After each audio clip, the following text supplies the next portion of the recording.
Depuis une trentaine d'années, l'association culturelle du château de La Cassine s'attache à valoriser cette richesse patrimoniale de notre département à travers des spectacles son et lumière, un marché paysan et un festival de musique bien connu des Ardennais. Un site splendide de 20 000 hectares surplombé des ruines du château de La Cassine, mais laissé en friche depuis des dizaines d'années. C'est pour faire émerger les trésors enfuis de ce site que Sylvain André a choisi de faire appel à Ardennes Patrimoine Insertion, association soutenue et financée par le Conseil général des Ardennes. Par rapport à ce qu'on fait ici à La Cassine et dans ce genre d'association, on intègre en général des gens d'horizons socio-professionnels et culturels très différents. Et nous, on voulait que cette partie-là, entre guillemets, cette manière de travailler, soit une partie intégrante des gens qu'on allait faire venir sur site. Et pour nous, les chantiers d'insertion, ça se prêtait merveilleusement à cette dynamique-là, dans la mesure où on intègre des gens pour lesquels il y a une vraie perspective d'insertion sociale, retrouver du travail, mais également, je dirais, essayer de travailler de manière harmonieuse sur l'accompagnement de ces gens-là, aussi bien sur leur projet professionnel, mais également sur toute la sphère sociale qui peut leur être liée. Et c'était un petit peu l'idée, c'était de travailler dans cet angle-là et également en même temps, petit à petit, de les associer peut-être de différentes manières aux perspectives de développement de l'association. Les chantiers d'insertion visent à utiliser les compétences de personnes bénéficiaires du RSA, à leur proposer des activités qui leur permettent de retrouver des habitudes de travail et à les former.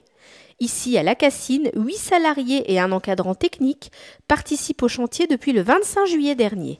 Une façon aussi de reprendre confiance en soi avant de se lancer de nouveau dans le monde professionnel. Des supports comme le Fort des Ayvelles ou La Cassine sont des moyens extrêmement intelligents de redonner goût au travail et surtout de rendre fier du travail effectué.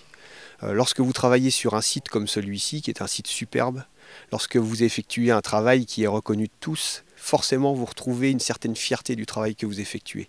Et je vous dirais que tout naturellement, derrière, le travail est facilité pour nous, lorsque nous leur demandons à nouveau de faire des efforts pour se mettre à niveau, en formation, en niveau de connaissances de base, ou pour accepter de retourner parfois un peu sur les bancs de l'école, ou d'accepter de faire des immersions dans des entreprises. Tout ça devient beaucoup plus facile lorsque vous êtes fier du travail que vous faites tous les jours.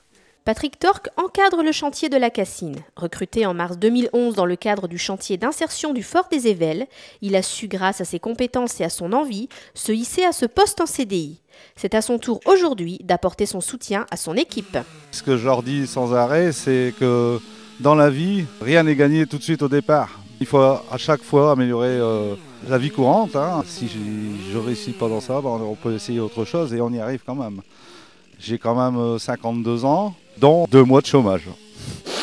Futur chantier pour l'API, l'exploitation de la carrière d'Anogne-Saint-Martin qui s'accompagnera de la création de 6 nouveaux emplois.